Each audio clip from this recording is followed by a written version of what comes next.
आप सभी को वंदना आनंद का प्यार भरा नमस्कार। मैं आप सब लोगों को बहुत बहुत धन्यवाद देना चाहती हूँ कि आप लोगों ने मेरे वीडियो को इतना प्यार और सम्मान दिया।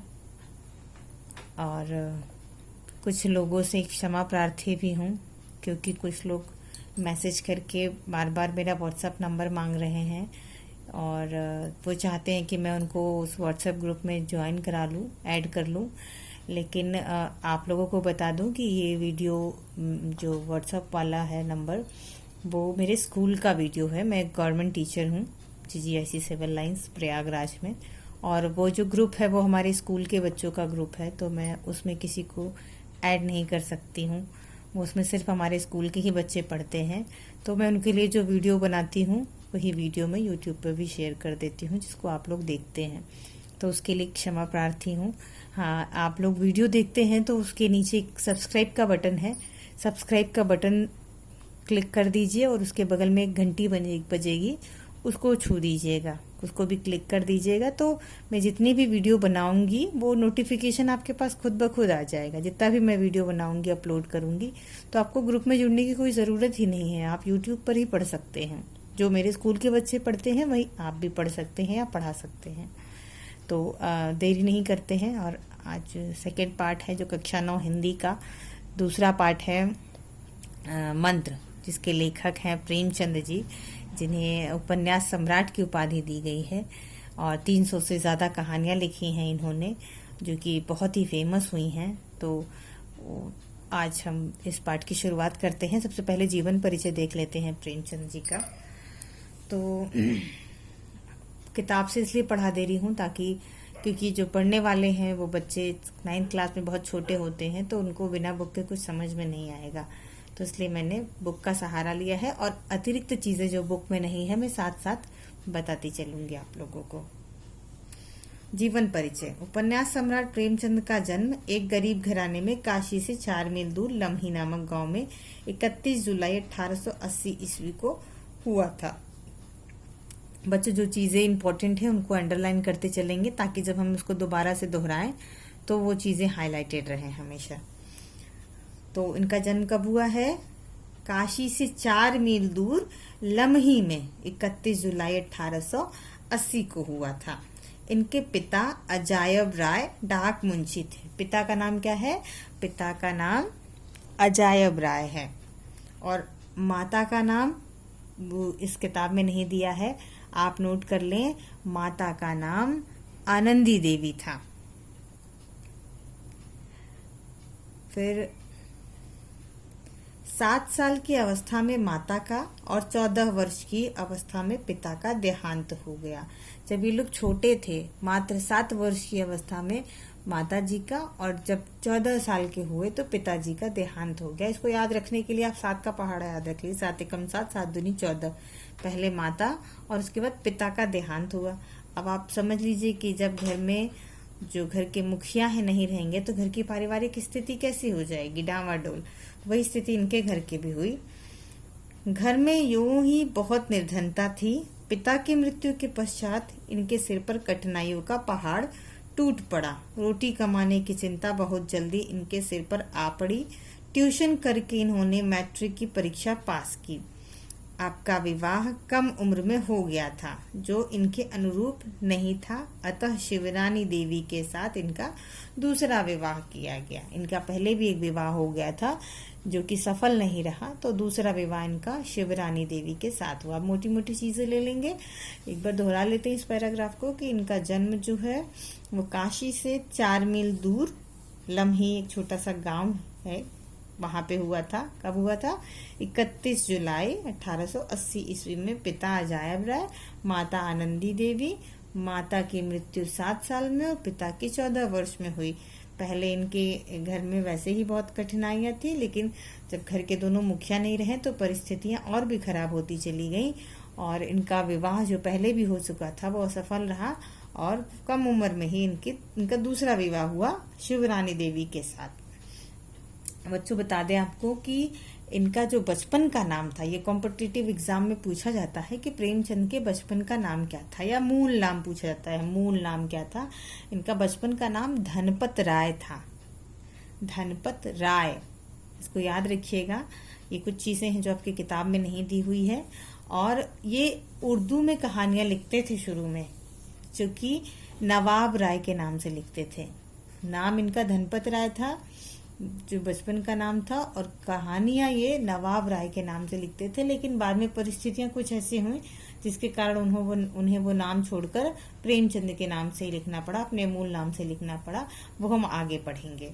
ठीक है बच्चों। स्कूल मास्टरी की नौकरी करते हुए इन्होंने FA फाइन आर्ट्स और BA पास किया। स्कूल मास्टरी के रास्ते पर चलते चलते सन 1921 में वह गोरखपुर में स्कूलों के डिप्टी इंस्पेक्टर बन गए।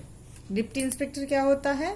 एजुकेशन डिपार्टमेंट का, जिले का जो सबसे बड़ा मालिक होता है उसको डिप्टी इंस्पेक्टर बोलते हैं, जिसको फुल फॉर्म में कहते हैं डिप्टी इंस्पेक्टर ऑफ स्कूल, जिला विद्यालय निरीक्षक।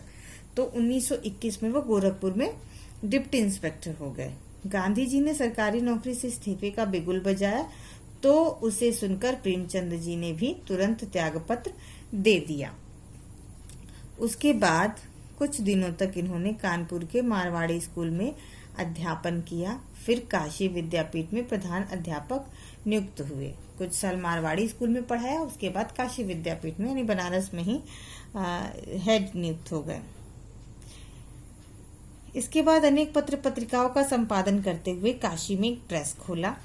सन 1934-35 में आपने 8,000 रुपए वार्षिक वेतन पर मुंबई की एक फिल्म कंपनी में नौकरी कर ली। जलोदर रोग के कारण 8 अक्टूबर 1936 ईस्वी को काशी स्थित अपने गांव में इनका देहावसान हो गया। तो कुछ मोटी मोटी चीजें जो हम लोगों ने देखी, और इन जो चीजें के इस किताब में नहीं है वो थोड़ी बहुत मैं बता देती हूँ कि इनकी जो माता थी आनंदी देवी, वो आर्य समाज की बहुत बड़ी अनुयायी थी, और इनके 2 पुत्र और 1 पुत्री थी। क्योंकि मैं इनका जीवन परिचय बता रही हूँ, क्योंकि आगे आपका साहित्यिक परिचय आ जाएगा।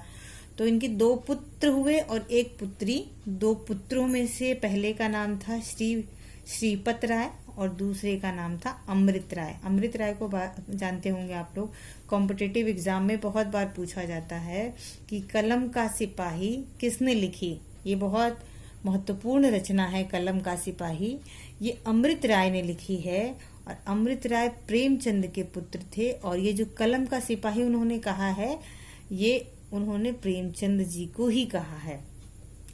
तो श्रीपत राय और अमृत राय, और उनकी जो पुत्री थी इकलौती, उसका नाम था कमला देवी। ठीक है बच्चों। और इनकी जो मृत्यु है वो 8 अक्टूबर 1936 को हो गई।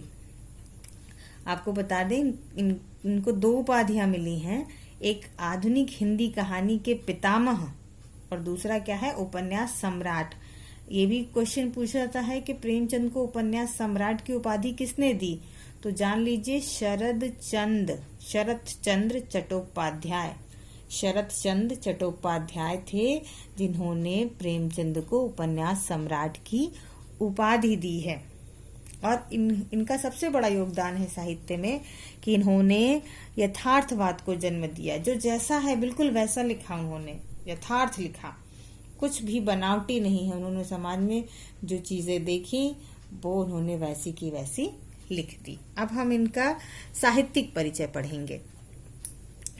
देखिए, तो एग्जाम में 2 तरह से क्वेश्चन पूछे जाते हैं, एक तो जीवन परिचय पूछा जाता है, दूसरा साहित्यिक परिचय। तो आप ये ध्यान दें कि लिखना आपको दोनों है, बस अंतर इतना हो जाएगा कि अगर साहित्यिक परिचय पूछेगा तो आप जीवन परिचय को शॉर्ट कर देंगे, छोटा कर देंगे, और साहित्यिक परिचय विस्तार से लिखेंगे। लेकिन अगर जीवन परिचय पूछेगा तो आप जीवन परिचय को विस्तृत रूप से लिखेंगे, बड़ा लिखेंगे, और साहित्यिक परिचय को छोटा कर देंगे। ठीक, तो अब हम इनका साहित्यिक परिचय देख लेते हैं कि साहित्य के लिए इन्होंने क्या योगदान किया। प्रेमचंद जी में साहित्यिक सृजन की जन्मजात प्रतिभा विद्यमान थी। आरंभ में नवाब राय के नाम से उर्दू भाषा में कहानियां और उपन्यास लिखते थे। इनकी सोजे वतन नामक क्रांतिकारी रचना ने स्वाधीनता संग्राम में ऐसी हलचल मचाई कि अंग्रेजी सरकार ने इनकी यह कृति जब्त कर ली। बाद में प्रेमचंद नाम रखकर हिंदी साहित्य की साधना की और लगभग 1 दर्जन उपन्यास और 300 कहानियां लिखी। इसके अतिरिक्त इन्होंने माधुरी तथा मर्यादा पत्रिकाओं का संपादन किया तथा हंस व जागरण नामक पत्र का प्रकाशन किया। जनता की बात जनता की भाषा में कहकर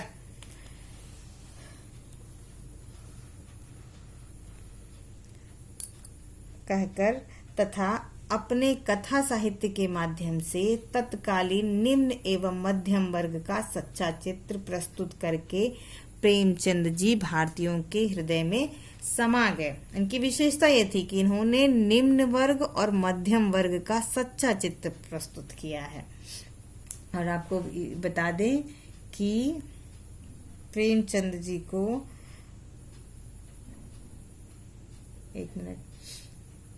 प्रेमचंद जी को उपन्यास सम्राट की उपाधि तो शरद चंद्र चट्टोपाध्याय ने दी थी। और आगे हम ये भी बताएंगे कि किसने उनको बताया कि आप अपने मूल नाम से लिखिए, प्रेमचंद जी के नाम से लिखिए, क्योंकि जो पत्रिका थी सोजे वतन, जब अंग्रेजों ने उसको जब्त कर लिया तो अब वो उस नाम से नहीं लिख सकते थे, इसलिए उन्होंने दूसरे नाम का सहारा लिया और अपने मूल नाम पे आ गए प्रेमचंद, और उस नाम से उन्होंने रचनाएं लिखी। अब उनकी कृतियां देख लेते हैं। रचनाएं प्रेमचंद जी की निम्नलिखित कृतियां उल्लेखनीय है। उपन्यास, ये भी बता देती हूँ इनमें से कौन कौन से इंपॉर्टेंट है जो एग्जाम में पूछे जाते हैं। तो उपन्यास देख लेते हैं पहले। उपन्यास में कर्मभूमि, निर्मला, कायाकल्प, निर्मला, प्रतिज्ञा, प्रेमाश्रम, वरदान, सेवा सदन, रंगभूमि, गबन, गोदान और मंगलसूत्र। मंगलसूत्र के बारे में जान लीजिए कि ये उनका वो उपन्यास था जो कि अधूरा रह गया था, पूरा नहीं हो पाया था, उनकी मृत्यु हो गई, तो इसको इनके पुत्र अमृत राय ने पूरा किया था। अब नाटक देख लेते हैं। नाटक में है करबला, प्रेम की वेदी, संग्राम और रूठी रानी। जो चीजें जो इम्पोर्टेंट है, जो बार बार पूछी जाती है, मैं उसको अंडरलाइन करती जा रही हूँ, आप लोग देखते जाइएगा। फिर है तीसरा जीवन चरित, कलम, तलवार और त्याग, दुर्गादास, महात्मा, शेख सादी और रामचर्चा। ये उनके जीवन चरित्र हैं। निबंध संग्रह, कुछ विचार नाम से उन्होंने एक निबंध संग्रह किया। संपादन किसका किसका किया? गल्प रत्न और गल्प समुच्चय। अनुदित का मतलब है अनुवादित किया हुआ, यानी ट्रांसलेटेड। जो दूसरी भाषाओं में रचनाएं थी उसको उन्होंने हिंदी में कर दिया। उसमें कौन कौन सी किताबें हैं? अहंकार, सदासुख, आजाद कथा, चांद की डिबिया, ये पूछा जाता है, टॉलस्टॉय की कहानियां और सृष्टि का आरंभ। ये हो गई इनकी कृतियां। अब 7वां है कहानी संग्रह, जिसमें सप्त सरोज, नवनिधि, प्रेम पूर्णिमा, प्रेम पचीसी, प्रेम प्रतिमा, प्रेम द्वादशी, समर यात्रा, मानसरोवर और कफन। कफन बहुत ही चर्चित कहानी है, आपको कहीं मिले आप इसको पढ़िएगा जरूर। भाषा शैली देख लेते हैं कैसी है, क्योंकि आपको पता है कि ये जनता की भाषा में जनता की बात लिखते थे, तो बहुत ही सहज और स्वाभाविक भाषा रही है, ज्यादा बनावटी नहीं रही है। प्रेमचंद जी की भाषा के 2 रूप हैं। एक रूप तो वह है जिसमें संस्कृत के तत्सम शब्दों की प्रधानता है, और दूसरा रूप वह जिसमें उर्दू, संस्कृत, हिंदी के व्यवहारिक शब्दों का प्रयोग किया गया है। उर्दू, संस्कृत और हिंदी के व्यवहारिक शब्दों का प्रयोग है, यानी जो जनरली बोलचाल में बोली जाती हैं। यह भाषा अधिक सजीव, व्यवहारिक और प्रवाहमयी है। इनकी भाषा सहज, सरल, कैसी है? सहज है, सरल है, व्यवहारिक और प्रवाहपूर्ण, मुहावरेदार तथा प्रभावशाली है। प्रेमचंद विषय एवं भावों के अनुरूप शैली को परिवर्तित करने में दक्ष थे। इन्होंने अपने साहित्य में प्रमुख रूप से 5 शैलियों का प्रयोग किया है: वर्णनात्मक, विवेचनात्मक, मनोवैज्ञानिक, हास्य व्यंग्य प्रधान की शैली तथा भावात्मक शैली। अब जो पाठ है जिसको हमें पढ़ना है, मंत्र, उसके बारे में देख लेते हैं। मंत्र प्रेमचंद की एक मर्म स्पर्शी कहानी है जो उच्च एवं निम्न स्थिति के भेदभाव पर आधारित है। इसमें लेखक ने विरोधी घटनाओं, परिस्थितियों और भावनाओं का चित्रण करके कर्तव्य बोध का मार्ग दिखाया है। पाठक मंत्रमुग्ध होकर पूरी कहानी को पढ़ जाता है। मंत्र कहानी बहुत ही अच्छी है। मैं आपको बताऊं कि जितने सालों से मैं पढ़ा रही हूँ, जब मैं इसको पढ़ाती हूँ तो एकदम जैसे मैं उस कहानी को जी रही हूँ। और कई बार तो ऐसा हुआ है कि पढ़ाते पढ़ाते अंत तक व्यक्ति की विवशता देखकर, और एक गरीब व्यक्ति हृदय से कितना स्वच्छ होता है, कितना साफ दिल का होता है, ये देखकर मेरे तो आंखों में कई बार आंसू आ गए हैं। अब आप लोगों को मैं एक शॉर्ट नोट्स जो मैंने बनाया है वो दिखा देती हूँ। इसमें कुछ चीजें हैं वो आप नोट कर सकते हैं। मैं पढ़ देती हूँ एक बार। ये तो मैंने बता ही दिया है। सन 1880 में 31 जुलाई 1880 में राम लमही वाराणसी में इनका जन्म हुआ था, कायस्थ परिवार में। बचपन का नाम धनपत राय। उर्दू में कहानियां लिखी इन्होंने पहले, वो भी नवाब राय नाम से। पिता मुंशी अजायब राय, माता आनंदी देवी, पत्नी शिवरानी देवी। ये पहले से विधवा थी, इन्होंने विधवा पुनर्विवाह किया था और आज समाज के अनुयायी थी। इनके 2 पुत्र 1 पुत्री थी। 2 पुत्र श्रीपत राय और अमृत राय, और पुत्री जो थी वो थी कमला देवी। अमृत राय जो थे उन्होंने कलम का सिपाही लिखी, जो कि उन्होंने प्रेमचंद को ही कहा है। 1919 में बीए पास कर डियास बन गए और मृत्यु 8 अक्टूबर 1936 को हो गई है। उपाधि कौन कौन सी है इनको? 2 उपाधियां दी गई हैं। पहला है आधुनिक हिंदी कहानी के पितामह, हिंदी कहानी के पितामह, और दूसरा है उपन्यास सम्राट शरत चंद्र चट्टोपाध्याय। इन्होंने इनको उपन्यास सम्राट कहा है प्रेमचंद जी को। इनकी पहली कहानी जो है वो 1915 में लिखी गई, उसका नाम है सौत।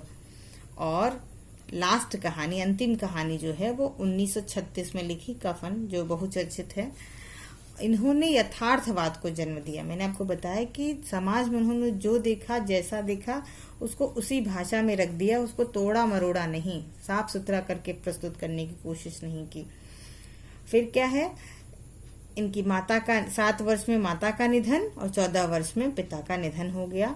इनका पहला उर्दू उपन्यास जो प्राप्त है उसका नाम है असरारे मआबिद।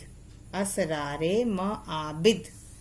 दूसरा है हम खुरमा व हम सबाब। ये हिंदी रूपांतरण है प्रेमा का, जो 1907 में लिखा गया। पहला कहानी संग्रह जो है वो है सोजे वतन, 1908 में। यहाँ तक 1908 तक इन्होंने यहाँ तक नवाब राय के नाम से लिखते थे।